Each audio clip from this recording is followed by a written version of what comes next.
My husband never bought me gifts. Not on my birthday. Not on our anniversary. Not even on Valentine's Day, when every other woman at my job was getting flowers delivered to the office, and I was sitting at my desk pretending I did not notice and acting like it was completely fine and normal and that I did not care even a little bit. He always had a reason. Money was tight. We had bills. We had 2 kids and a mortgage and a car payment and groceries and school supplies, and he would sit across from me at the dinner table and say, "This is just not the right time, Sarah. Next year, I promise." And I would nod and say okay, and mean it because I trusted him. For 7 years, I believed every single word that came out of that man's mouth. But then one morning I came downstairs in my pajamas, hair not done, eyes barely open, just trying to survive the walk from the bedroom to the coffee maker before the kids woke up and needed things from me. And there was a box on the counter. Gold wrapping paper. White ribbon. Perfectly neat, like something out of a magazine advertisement. I stood in my kitchen staring at it, and my first thought, I promise you, my very first thought was not, "Oh, how sweet, my husband loves me." My first thought was, "Whose is this?" Because in 7 years of marriage, Daniel had never once left a gift on the counter for me. Not one time. And something in my chest, something I cannot fully explain, even now looking back on it, did not feel like excitement. It felt like a warning. It felt like that moment right before something happens when your body knows before your brain does. If this story already has you curious, please hit that subscribe button right now, because I share stories like this every week and I do not want you to miss what is coming. And drop a comment below telling me if you have ever had that feeling, that warning feeling, when something looked like a good thing but felt like something else entirely. I read every single comment and I would love to hear from you. Now let me take you back to the beginning, because you need to understand who I am and who Daniel is before you can fully understand what happened next. My name is Sarah. I am 34 years old. I have been married to Daniel for 7 years, and we have been together for almost 10. We met in college when we were both completely broke and figuring out who we were and what we wanted from life. He was studying engineering. I was studying education. We ate dining hall food and stayed up too late talking about everything and nothing, and somewhere in the middle of all of that we fell in love the way young people do, fast and certain, and without any of the caution that comes later. He is a good man. I need you to know that before I tell you anything else, because this story is not what you think it is, and I want you to hold on to that. He is patient and steady, and he shows up for our kids in ways that actually matter. He coaches Owen's Little League even on nights when he has worked a 10-hour day, and all he wants to do is sit down. He reads to Lily every single night, even when he is so tired his voice starts to fade halfway through the book. He is not flashy. He has never been a big gesture romantic. He does not write poems or plan surprises or show up with roses for no reason. But he is consistent and reliable, and he comes home, and he is present, and for the longest time I told myself that consistency was enough, and that I was lucky, and that not everyone gets even that much. We bought our house 6 years ago, a modest place in the suburbs with a backyard the kids can run around in, and a kitchen that is slightly too small, but we make it work. We are not wealthy, but we are comfortable. We clip coupons sometimes. We take one vacation a year, and we plan it for months, and the kids talk about it for months after. That is the life we built together, and I was proud of it and I loved it, and I never once thought anything was missing. I opened the box that morning, and inside was a bracelet. Not a little silver thing from a mall kiosk. A real bracelet. Gold with a small diamond detail that caught the morning light when I held it up and made little patterns on the ceiling, and I stood there holding it with both hands, just staring at it like it might start talking and explain itself. Daniel came downstairs a few minutes later, already dressed for work, tie straight, coffee in hand, looking like a man who had absolutely nothing unusual going on, and he looked at me and smiled like this was a completely normal Tuesday morning in our completely normal house. I held the bracelet out, and I said, "Is this for me?" He said, "Of course. Who else would it be for?" I said, "Daniel, this looks expensive." He crossed the kitchen and kissed me on the cheek and said, "You deserve nice things," and then he said, "Stop making it weird," and he grabbed his keys and his travel mug, and he walked out the door. I stood alone in the kitchen with the bracelet in my hand and the door still swinging shut behind him, and I listened to his car start in the driveway and pull away, and then the house was quiet. The kids were still asleep upstairs. The coffee maker was beeping. Everything was completely ordinary, and I was standing in the middle of it feeling like I had missed something. Like I had walked into a room right after something happened, and everyone had already cleared out. I put the bracelet on. I told myself I was being ridiculous. I went upstairs and woke up the kids and made breakfast and drove them to school and went to work and sat at my desk and smiled every time someone noticed the bracelet and said, "Oh, that is beautiful. Where did you get it?" And I said, "My husband gave it to me," and they all said, "Ah," and I smiled wider. And inside I was still standing in that kitchen trying to figure out what felt wrong. 3 weeks later, I came home from work and there was a bag sitting on the bed. I opened it, and inside was a bottle of perfume I had mentioned exactly once, 8 months earlier, while we were walking past a department store on our way to dinner. I had slowed down in front of the display window and pointed and said, "Oh, I love that one. I have always wanted to try it," and Daniel had nodded and said, in that way he does when he is thinking about something else, and I had assumed he had not even really heard me. He heard me. He remembered. He went back and bought it and left it on the bed, without even being home to see my reaction, without waiting for the thank you or the hug, like the giving itself was the point and not the recognition. I called him immediately, and I said, "Daniel, what is going on with you?" He laughed and said, "What do you mean?" I said, "The bracelet, and now this perfume. Something is different. What is happening?" He said, "I just wanted to do something nice for my wife. Is that a crime?" I said, "No, but it is not like you. You have never done things like this before." And he was quiet for just a half second, barely noticeable, and then he said, "Maybe you do not know me as well as you think you do," and he said it lightly, playfully, like a joke, and he laughed, and I laughed too, because what else do you do? But when we hung up, I sat on the edge of the bed, and that sentence replayed. "Maybe you do not know me as well as you think you do," said as a joke. But jokes come from somewhere. Everything comes from somewhere. Over the following weeks, the gifts kept arriving, and each one was more specific and more thoughtful than the last.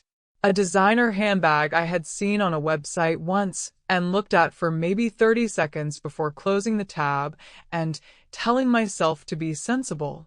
A reservation at a restaurant I had dog-eared in a magazine I left on the coffee table 3 months ago. A spa day for me and my best friend Rachel, fully paid, booked in advance, with a small card that just said, "You need a break. Enjoy yourself."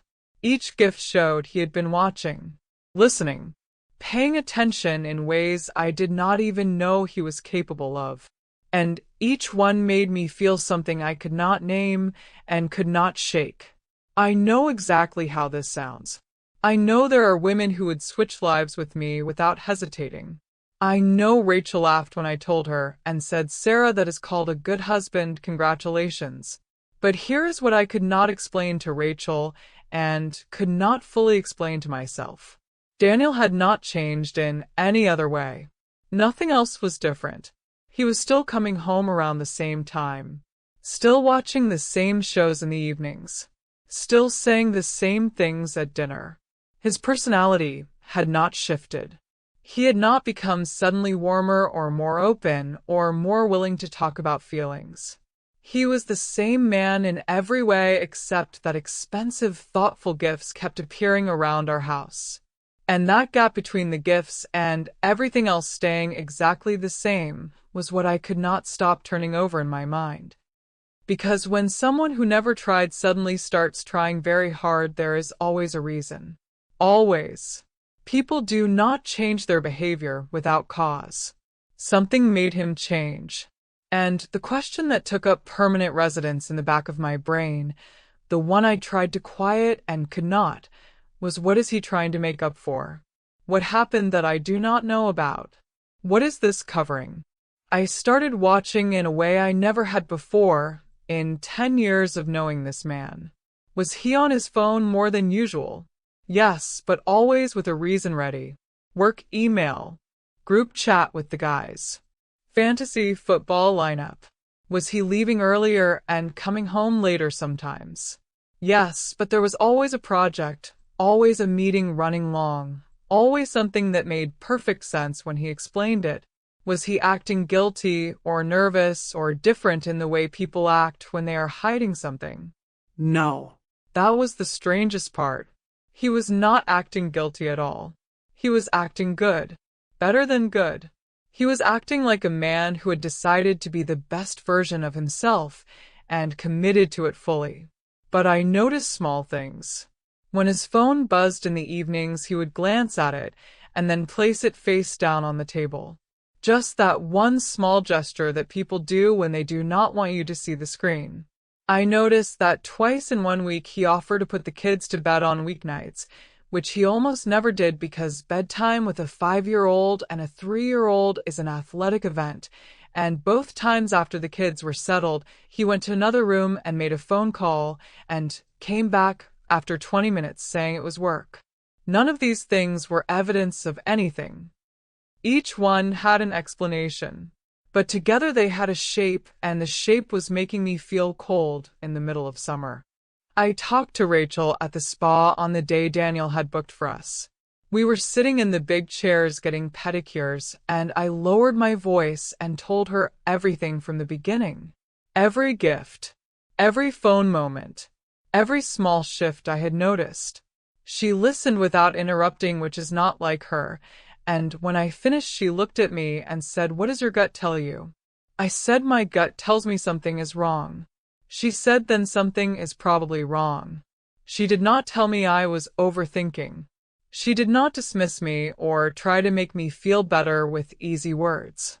She just believed me, and I could see in her face that she was sorry for it, and that meant more than anything reassuring she could have said. I drove home that afternoon, and I made a decision. Not a dramatic one. Not I'm going to blow everything up. Just a quiet private decision that I could not keep living inside the question. I needed to know. Whatever it was, I needed to know. Then came the night the whole thing cracked open. It was a Saturday. The kids were asleep. Daniel was in the shower. I was walking through the hallway past his jacket hanging on the chair near the front door when his phone buzzed on the side table. I did not pick it up. I am telling you the truth. I did not touch his phone. But it buzzed and the screen lit up and I was standing right there, and I read the preview before I could think to look away. It said, "Thank you for today. You always know how to make me feel." And the screen went dark.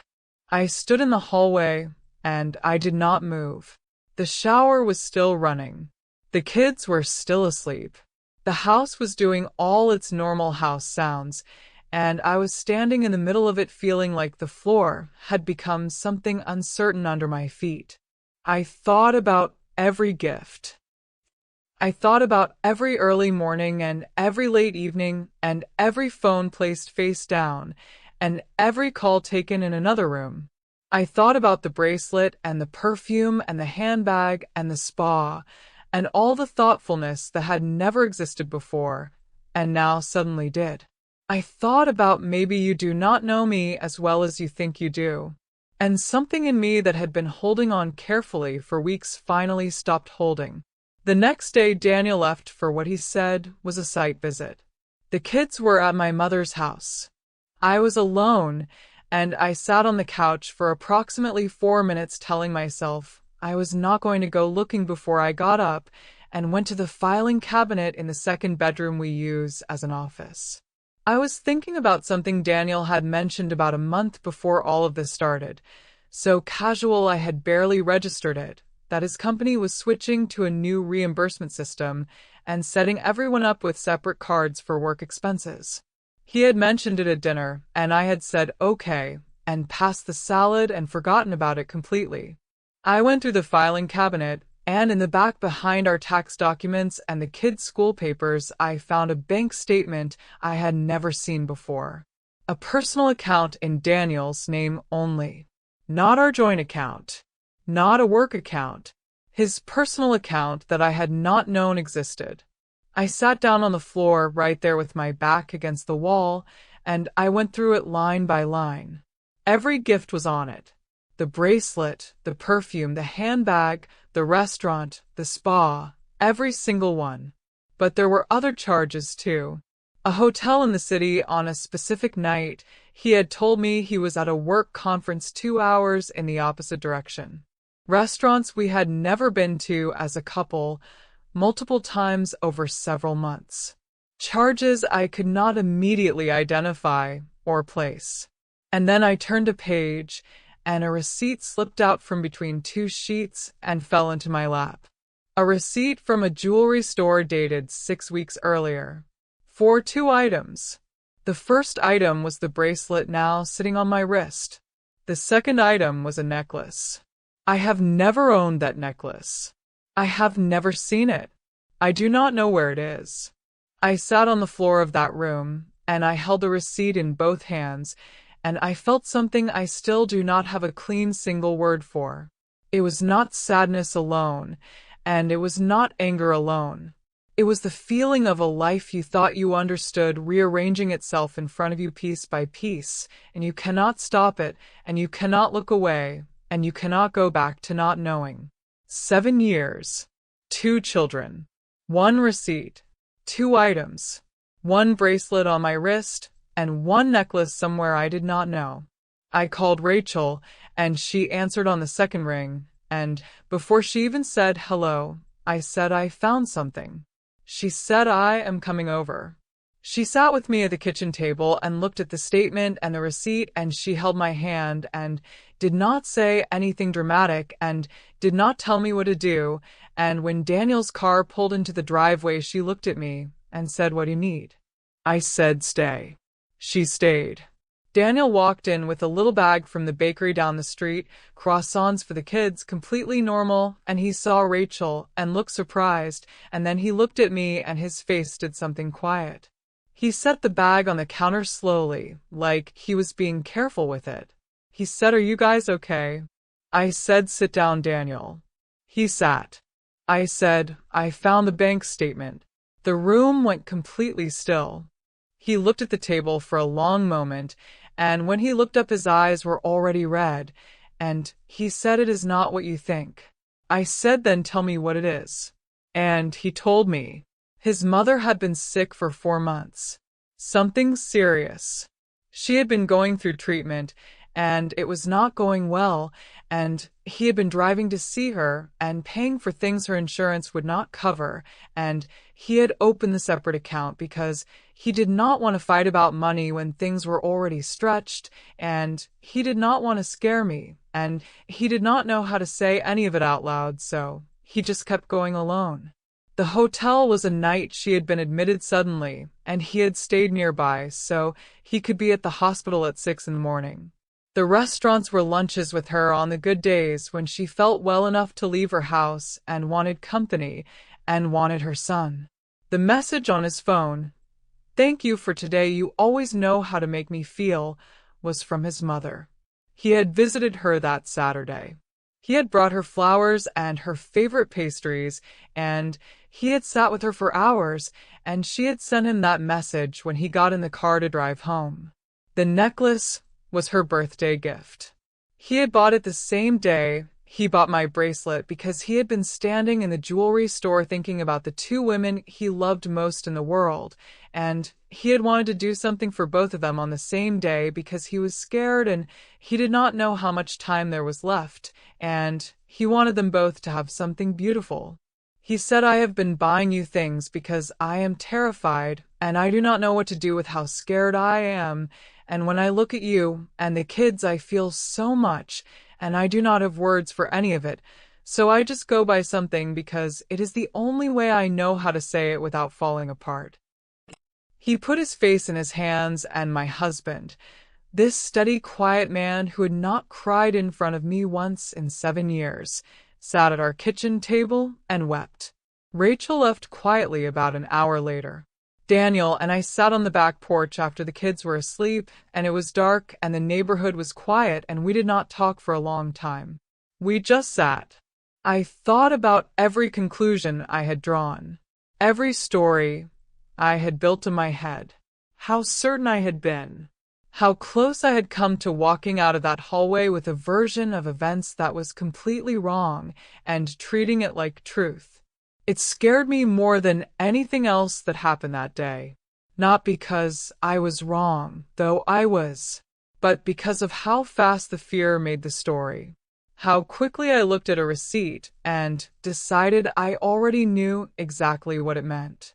Daniel was wrong too. Not for loving his mother, not for being frightened, but for building walls when he could have opened a door. For carrying something that heavy completely alone when I was right there, and I would have carried it with him. We were both wrong. We are both still learning. His mother is still fighting. She is not done, and we visit her together on weekends now, and she sits in her kitchen and tells me stories about Daniel as a little boy, and he pretends to be embarrassed, and she laughs, and it is the most beautiful sound. She wears the necklace sometimes. Last week there was another box on the kitchen counter. I walked over and smiled before I even opened it. Inside was a folded piece of paper in Daniel's handwriting that said, "I am going to do better at letting you in. Thank you for not leaving before you heard the whole story. I love you more than I know how to say." I put that note in the drawer of my nightstand, and it is still there, and I look at it sometimes when I need to remember that most of the time the story is not what we think it is, and the kindest thing we can do is wait for the whole thing before we decide we already know the ending. Now I want to ask you something, and I genuinely want you to answer in the comments.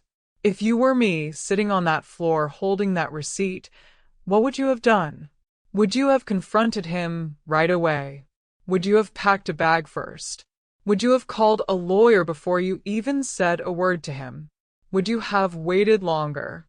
Tell me below, because I want to know, and I think your answer says something about you that is worth knowing about yourself too. And if you have ever been completely certain about something and then discovered you had the whole story wrong, please share that in the comments, because I think we all need to hear those stories more than we realize. If this video meant something to you, share it with one person today. And subscribe if you are not already here, because there is so much more coming and I do not want you to miss it. I will see you in the next one.